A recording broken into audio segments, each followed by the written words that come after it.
On this episode of Road Hazard, I blew up the engine in my Buick so bad that I could not physically rebuild it.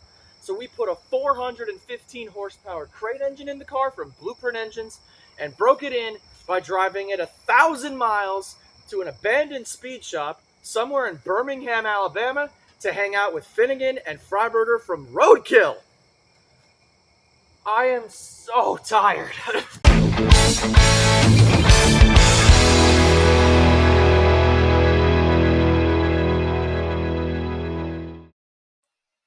Now, I feel like I owe you a brief explanation here, as this is not going to be my regular style of video. Most of what you're going to see here was filmed on my cell phone, which cost $75, so expect slight dip in video quality from the get-go. So there I was, driving my car home from a buddy's house who lives about an hour from where I live, late at night in early April. I stopped for gas, and I crawled around the engine bay a little bit because I thought I heard a very faint ticking noise, but I chalked it up to an exhaust leak I'd been dealing with for a little while, slammed the hood, kept going. Well, the tick got louder and louder until it was more of a clatter. Then it started knocking. Bad! I was on the Florida Turnpike, and for those of you who have tried to get towed off the Turnpike before, you know how much of a nightmare that is. So I tried to limp the car to the nearest exit when, well, I'll just show you. My engine just blew up.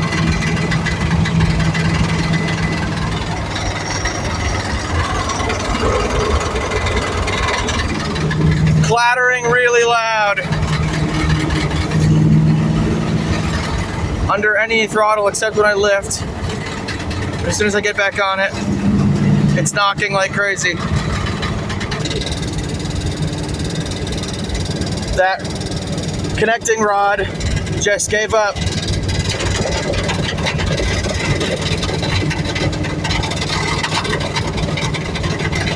I have to see if I can get it off the highway here. Losing power. Really coming apart now. There's nothing I can do. There it is. It's done. Yep. It's dead. In the worst possible place.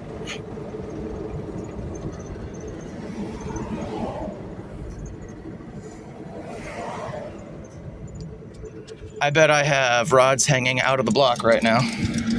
Are you sure about that?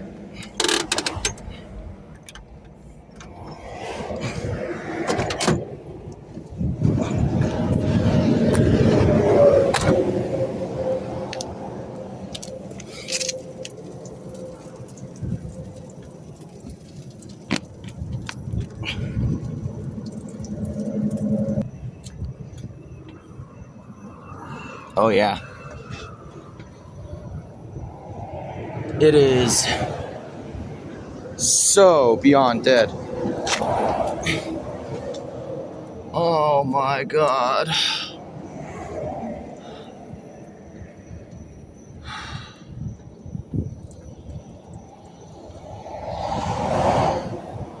Oh my God.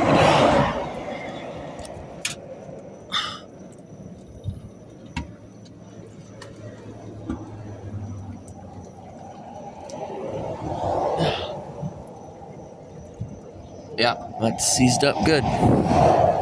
Oh! Oh! Oh my God! I have never blown up an engine this bad. Ever! There's the hole. Straight through the oil pan.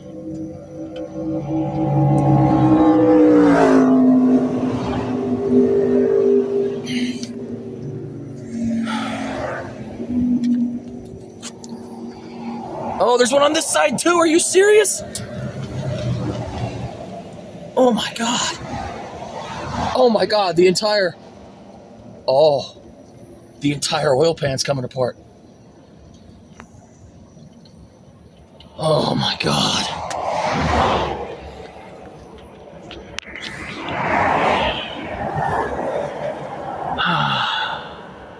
hosed everything off with brake clean so we can get a better look. Oh man,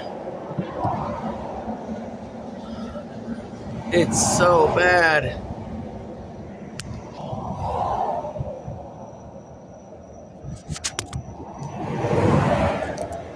All the bumps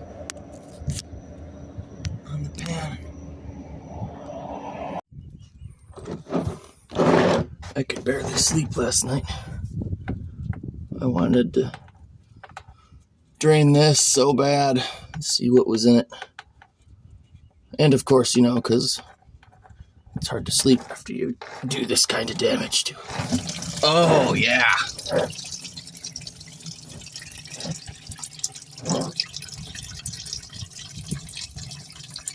Mm-hmm. Mm-hmm.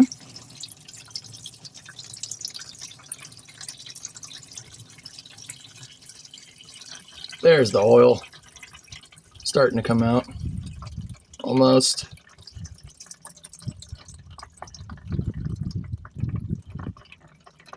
There it is.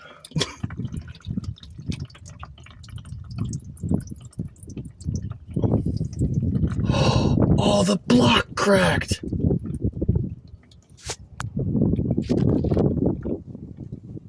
Oh my God. I really blew this up. Yeah. So not only did I hang rods out of the oil pan in 4 places, I split the camshaft into about a dozen pieces.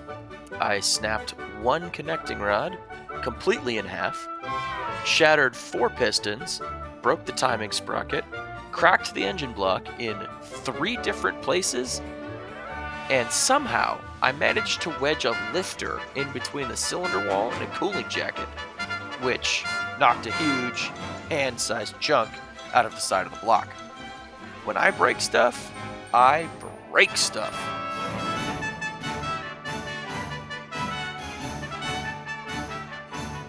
After seeing some of this carnage, I decided to tear the engine all the way down to see exactly what I had done to this poor small block Chevy. The prognosis was ungood. I pulled the cylinder heads off, the main caps and rod bearings out, which was an absolute bear, as you might imagine, and what was left of the rotating assembly came out as well. What I found was epic, to say the least. I should mention I did all this work at the custom shop in Longwood, Florida. Bill over there was instrumental in this process, as he allowed me to invade his shop and use his tools to tear down my old engine, and also helped stab in the new 415 horsepower blueprint crate engine and the rebuilt Muncie M21 4-speed that I picked up from a local hot rodder. Huge thanks to him and his son for their hospitality and their help with this whole ordeal. Here, you're looking at the remnants of what was once a really nice Urson camshaft. Cylinder walls gacked and destroyed, cracks in the casting of the block, and of course, shattered piston skirts and busted connecting rods. You'll notice there's only 6 here, and well, that's because the other 2 decided to leave the chat, as it were. Like a rock, I guess.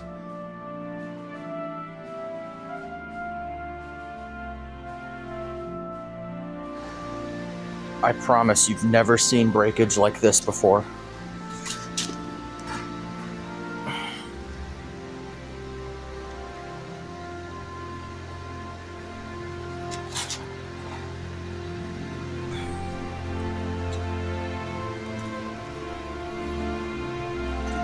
Cam broke into about 60 pieces.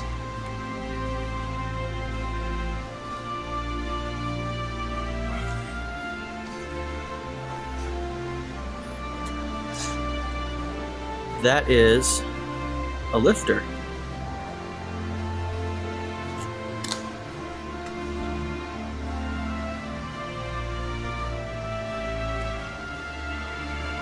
Look at the chunks. Metal just everywhere. There's the pan.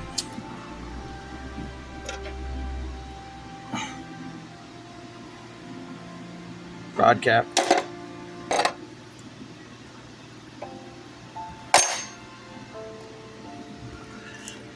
It's the front of the cam. It's the timing gear.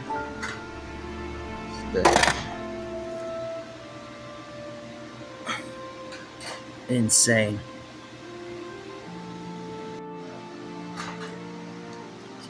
Piece of the cam.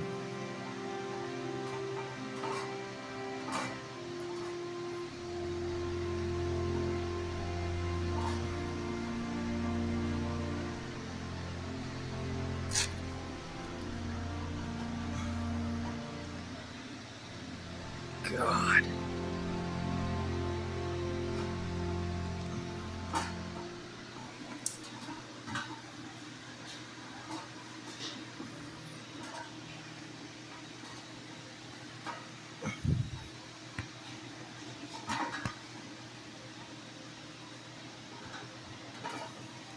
Now that my brand new boat anchor was ready to get chucked into the scrap bin, it was time to have myself an early Christmas and open up my new blueprint plant.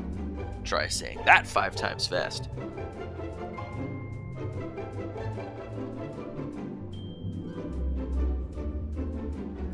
The new engine is a 350, just like the one we took out, except for not at all. It's a brand new casting directly from Blueprint. It's got forged bottom end, aluminum heads, hydraulic roller cam, and other goodies. This engine is advertised from Blueprint at 390 horsepower and 410 pound-feet. However, on the included dyno test sheet that shipped with the motor, it put down an impressive 417 horsepower and 415 pound-feet. This is bench racing a little bit, but if you look at the curve, it appears that it's still climbing just a touch by the time they cut it off at 5,800 RPM, so I'm pretty comfortable calling this engine a 420 horse plant. Once the new drivetrain was installed in the car, it was time for a nice, gentle braking. As it just so happened, that Tuesday, David Freiburger and Mike Finnegan announced they were doing a road trip from Southern California all the way to Alabama for an upcoming video. I won't lie, it's part of the reason we jammed on the car so hard. They announced they were going to be hanging out at Rocco and Cheater's Speed Shop in Birmingham on Sunday at around lunchtime. It was Friday night, and the car was all done, so I threw a couple pairs of underwear and a spare tire in the trunk and hit the highway towards Alabama, roughly 540 miles. Right now, I'm on the road, obviously, and we're driving up to Birmingham, Alabama. Why in God's green earth, you might be asking, are you driving to Birmingham, Alabama? 2 reasons. Firstly, obviously the new engine is in the car with the new transmission. And, you know, we got to do some easy driving to break those things in, really. We don't have to worry about breaking in the cam because it's a roller cam, all that stuff. But it's about 540 miles from my house to Birmingham-ish. So I figure you got a 500-mile break-in. I get there, drain the oil, new filter, drive back. I'm good, right? It's only 16 hours of driving.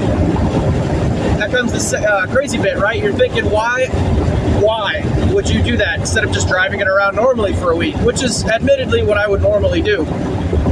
And the big reason that we're driving up to Birmingham this weekend, it is April the 26th, is that tomorrow, the 27th of April, which is Sunday, David Freiburger and Mike Finnegan are going to be in Birmingham at an old speed shop. They're on a road trip with the Rotson, I guess. So I decided, now that Roadkill has been canceled, this is probably one of the only chances I'll get to meet these two guys at the same place at the same time. So I decided I'm going to haul all the way up to Birmingham just for the day.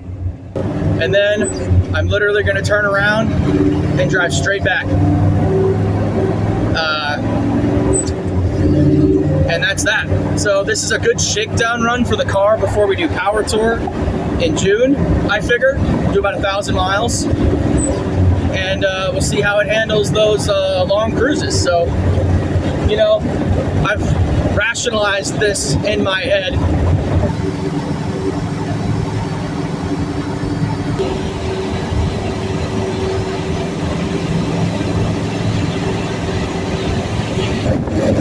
just crossed into Alabama. I've got like another 2.5 hours to go. It's like 150 something miles, I think. Car's still doing good. It's obviously dark now. It's like 9:30 Central Time, which means it's 10:30 Eastern. It's nice and cool. The car's running ice cold 160, 60 pounds of oil pressure. Nothing new to report, except for on my last stint, I slowed down from 70, 75 to like 65, and I drafted trucks when I could. Running the air conditioning still, I managed 14.8 miles to the gallon. It's basically a Prius. So obviously now I've got the windows down, I don't need the AC, so on this tank of gas I should get even better mileage because I'm going about the same speed, but now I'm not running the parasitic drag of the air conditioning compressor, so that's exciting. 15 miles a gallon is pretty awesome. I'm gonna keep cruising and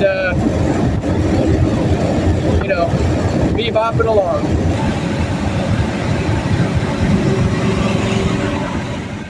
I pulled into Rocco and Cheaters at 9:30 a.m., even though the Roadkill guys weren't supposed to be there for several hours. And I did that for a couple of reasons. Firstly, I wanted this little slice of vintage speed paradise all to myself for a bit. And also because I wanted my Buick to be right out front when the Rotson showed up, so I could take some pictures of my ride right next to the hero car. A car that had been, of course, built by the two guys I'd been watching on screen since 2011. Rocco and Cheaters looks an awful lot like heaven if you're in any way a car guy. There were rows upon rows upon rows of dusty old merchandise virtually untouched for the last 20-something years.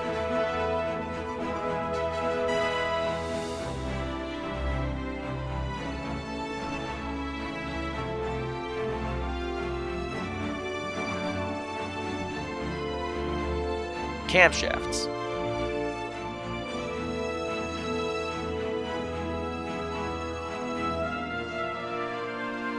Pistons. Gaskets, spark plugs, wheels, gauges, tools, brake parts, lift kits, filters, piston rings, bearings, shocks, carburetors, headers, wheels. If it could be used to build a car, it was stashed somewhere inside Rocco and Cheaters.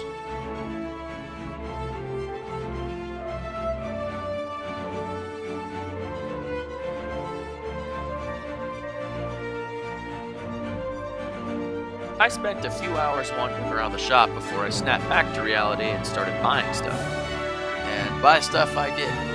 I filled my trunk with goodies, making 4 trips in and out of the store with my loot before people started showing up, preventing me from spending any more of my money, which honestly was probably a good thing.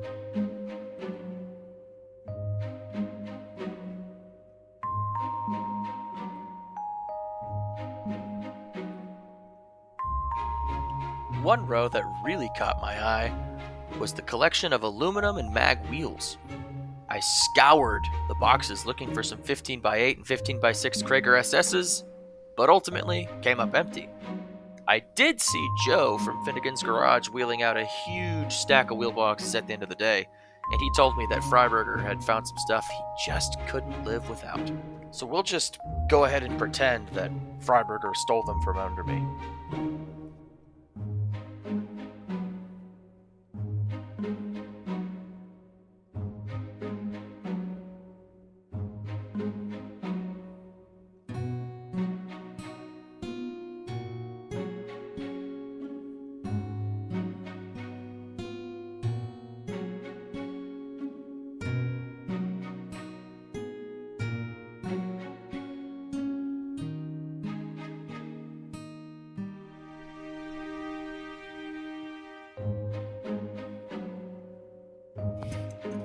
Nick from the future. I wanted to show you my haul real quick from Rocco's, which is real briefly. So I got a couple of these really old Chilton's manuals from the 70s. I got an old school Flexolite fan spacer, an old Eckes timing light. It's a dual beam inductive xenon timing light right there. You never see that no more.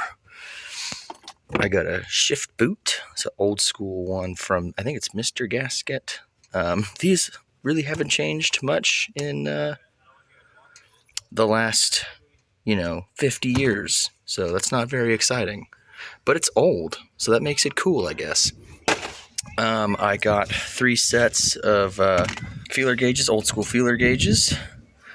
I've got an old Eckes compression tester, still in the package, of course. And I will be using these tools. I'm not going to hoard them in the box like a, freak. An old air cleaner assembly. This one will probably end up on the car. It says no filter, but there's one on there. They had like 30 of those. I got an old Carter AFB. This is going to go on my charger, my 73 big block charger. I got a push-in style breather, one of the wedge-shaped ones. Thought those looked cool. I got this old Western Tool hose repair kit, compression fittings, tees, and a couple other miscellaneous bits and bobs. Super handy tool. The kind of thing you always kind of want to keep in your toolbox, just in case on like road trips and stuff. I got this excellent old West Tac tachometer. I'm going to try and get this one in the car. I got to find out if it works, but I do have the wiring kit for that as well. I got some old autometer gauges. That's obviously water temp.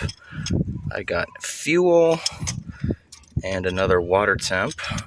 I wanted oil pressure as well, but they didn't have any out. And then the piece de resistance for everything I got is this box over here. This is old school comp cam. This specifically is an old NASCAR cam. I have the NASCAR tech card there. But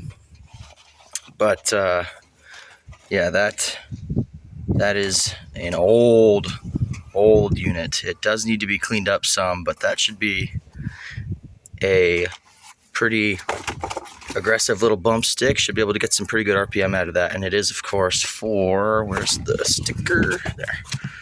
A small block Chevrolet. The guys did, of course, show up about an hour late in typical Roadkill fashion, but that gave lots of people time to show up and witness the arrival of the Rotson.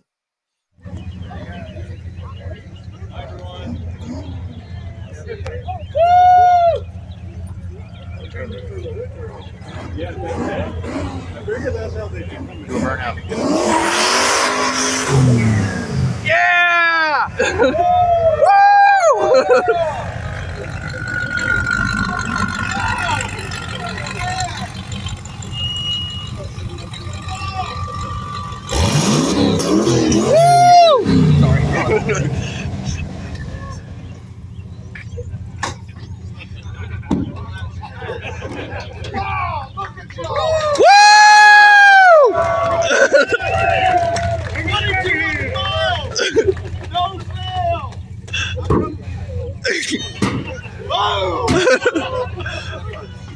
Yes. This is awesome. All right, everybody, we need to go inside and shoot a little bit of something, and then we're going to come out. We want to be able to meet you all, get photos, whatever you need to do. Yeah? Sure. Chris. Is there anything left inside? I left you a little bit. You left me a little bit? Yeah. All right, cool. Thank you. It's Rocco and Cheater's Speed Shop, and we can't believe how many people are here. It's a mob scene. So we're going to go inside, look around just a little bit, and then everybody can meet in. Okay. I don't know what you did. That's okay. We'll be right back.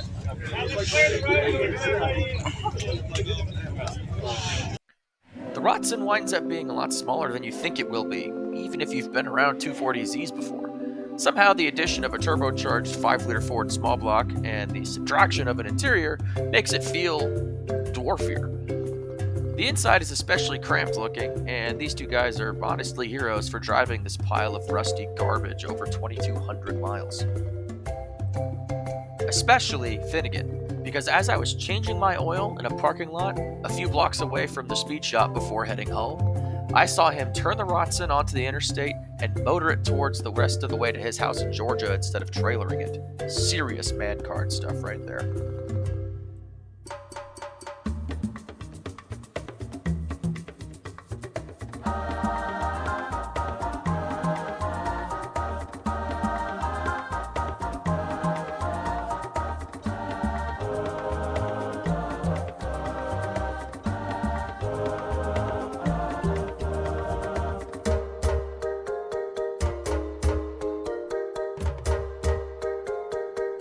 Finnegan and Freiburger end up being the perfect example of why the phrase, never meet your heroes, only applies if your heroes are terrible people.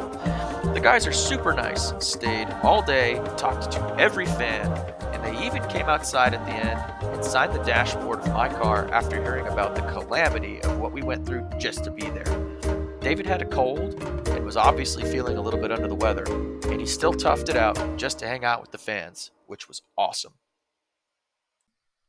Perhaps most importantly, or at least a very close second, the Blueprint engine and rebuilt Muncie performed excellent, and I couldn't be happier with the performance and drivability.